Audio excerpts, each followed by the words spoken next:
Məktəblərdə son zəng üçün hazırlıqlar görülür, amma bəzi bölgələrdə bugün təkcə məktəbdə keçirilən tədbirlə yekunlaşmır, maraqlı və illərdir davam edən ənənələrlə də yadda qalır.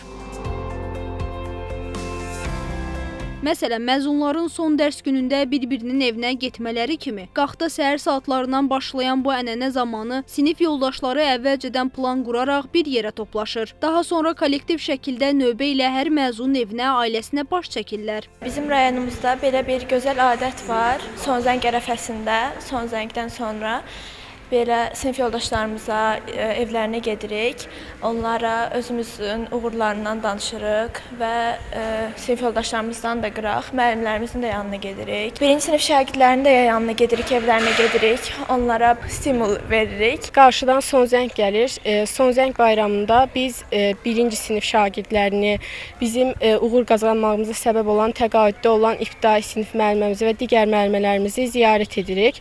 Bu adət qaxda həmişədən var. Biz hər zaman ibtidai sinifdə görüşdüyümüz şagirdin ailəsini ziyarət edirik və bundan sonra da hər zaman ailələrimizin dostluq bağı belə qalır. Bu adət həmişədən var. Mən birinci sinifdə olduqda da hətta yüksək bal toplayan bir qızla görüşmüşdüm və o da mənə belə uğurunda yol göstərmişdi. Son zəngdə məzunlar son zəng mərasimindən sonra gedirdilər İlsuya, hamılıqla toplanırdılar orada, çay içirdilər, xatirə fotoları çəkdirdilər. Ondan sonra xəyali bir xəritə çəkirdilər, hansı ki yuxarıdan kimin evi varsa gedirlər onun evinə qonaq. Hər şagird öz evində bir qonaq qəbul edirdi. Sonra düşürdülər yavaş-yavaş hamısının evinə. Son olaraq ən qonaqpərvər şagirdin evində toplanırdılar və bir növ qala gecəsi edirdilər özlərinə. Vida mərasimi kimi, hansı ki üstlərində son zəng yazılan lentlər, musiqilər, rəqslər. Tovuzda isə son zəng daha çox müxtəlif təqdimatlarla yadda qalır. Məzunlar məktəbin son dərs gününün yadda qalan etmək üçün əllərindən gələni edirlər.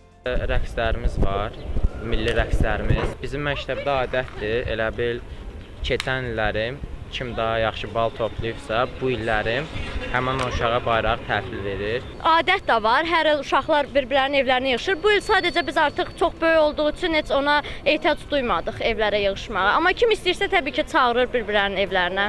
Qonaqlıq edirlər də, şadlıq. Ya da kimsə elə olur ki, adı olandan çıxandan sonra, yəni tələbə adını qazanandan sonra şadlıq keçirir. Ona görə dedik artıq ümumi olsun bu veçirimiz. Maraqlı son zəng rəqsləri hazırlamışıq, son zəng dəst paltarlar hazırlamışıq, karnaval hazırlamışıq. Bölgələr, adət-ənənələr fərqli olsa da dəyişməyən tək his məktəb illəri ilə vidalaşmaq həyəcanıdır. İllər keçsə də son zəng gününün xatirələri məzunların yaddaşında həmişə öz yerini qoruyur. Qeyd edək ki, bu il bütün dövlət ümumi təhsil müəssisələrində ənənəvi son zəng tədbiri iyun ayının 13-də keçiriləcək. İlhamə Kələyeva, Ruslan Abdulov, Cümşüd Məmmədov, Firuzə Məlikzadə, Xəbər Ertəsi.